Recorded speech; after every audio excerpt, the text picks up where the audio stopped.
김 박사, 오늘의 키워드 시간입니다. 오늘의 주요 뉴스 키워드로 알아볼 텐데요. 김대호 박사님과 함께합니다. 박사님 안녕하세요. 네, 반갑습니다.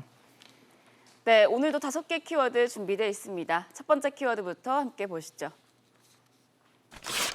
오늘 첫 키워드는 작은 정성입니다.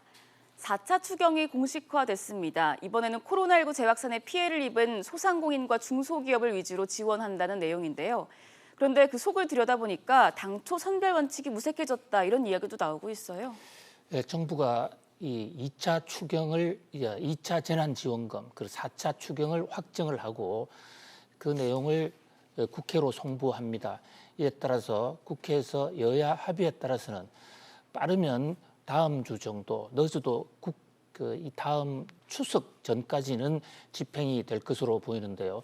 우선 이 네 번째 추경, 4차 추경의 규모가 7조 8천억 원으로 확정이 됐습니다. 7조 8천억 원, 당초 예상했던 7조 원보다도 8천억이 더 많아진 것이에요.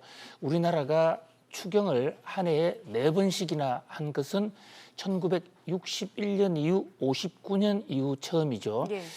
그리고 우리나라가 그 4번 이상 한 것은 1950년 6.25 전쟁 때 그때 한 번 있었는데 그때 이후로 가장 큰 규모로의 추경이라고 할 수 있겠습니다. 이 7조 8천억 원을 가지고 어디다가 지원할 것인가 그 내역을 보면 역시 이 가장 주목을 끄는 것은 저소득층 이 고용 안정 패키지가 이제 1.4조 원 나가고요. 예. 또 소상공인 중소기업 긴급 피해 지원 이쪽에 3.8조 그러니까 3조 8천억이 나갑니다. 이 대목이 이번 7조 8천억 중에서 소상공인 중소기업 3조 8천억이 가장 큰 대목입니다. 최대 1인 한 기업당 소상공인 한 명당 또는 자영업자 한 명당 최대 200만 원까지 291만 명을 상대로 지원이 되는데요. 정부 입장에서는 코로나19로 인해서 영업을 하지 못하는 사람들, 특히 매출액이 급감한 기업들을 위주로 집중 지원합니다. 그러니까 소상공인 또는 이 영세 자영업자의 약 86%가 지원을 받게 됩니다. 예. 또 하나는 이 특고라고 해서 어떤 그 보험 거래 모집인이라든지 이런 어떤 특별한 직종에 있는 사람, 또 프리랜서 같은 사람 이런 분들에 대해서도 이번에는 재난지원금이 배정이 되고요.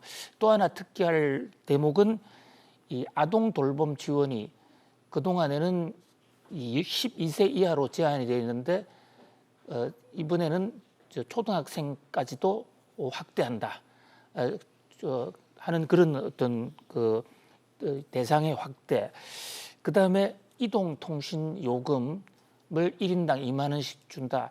여러 가지 다양하게 나옵니다. 정부는 당초에 선별 지원 방침을 확정을 하고 특별히 타격을 많이 받은 기업들에게 핀셋으로 지원하겠다고 그랬습니다만은 13세 이상의 통신비 2만 원이라든지 또는 초등학생 돌봄 지원 같은 경우를 통해서 그 대상 폭을 많이 늘렸습니다. 이제 이 과정에서 이것이 선택 지원이냐, 선별 지원이냐, 보편 지원이냐 너무 지나치게 이 포퓰리즘 쪽에 치우치다 보니까 대상은 좀 늘어났지만은 실제적인 지원 효과, 지원 1인당 지원 액수는 좀 적어진 것이 아닌가 이런 논란이 있고 특히 이제 이 대목에서 제외되는 사람들 12개 위험업종으로 지정이 돼서 코로나19로 인해서 영업을 하지 못한 쪽에서도 일부의 자영업자와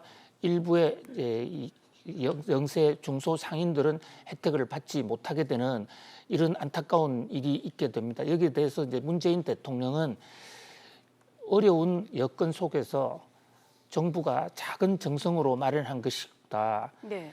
또 여기서 만약에 탈락한 분이 있더라도 연대의 정신 또 같이 합의해서 같이 노력해서 이 위기를 극복하다는 그런 정신으로 이해해달라 이렇게 촉구를 했습니다.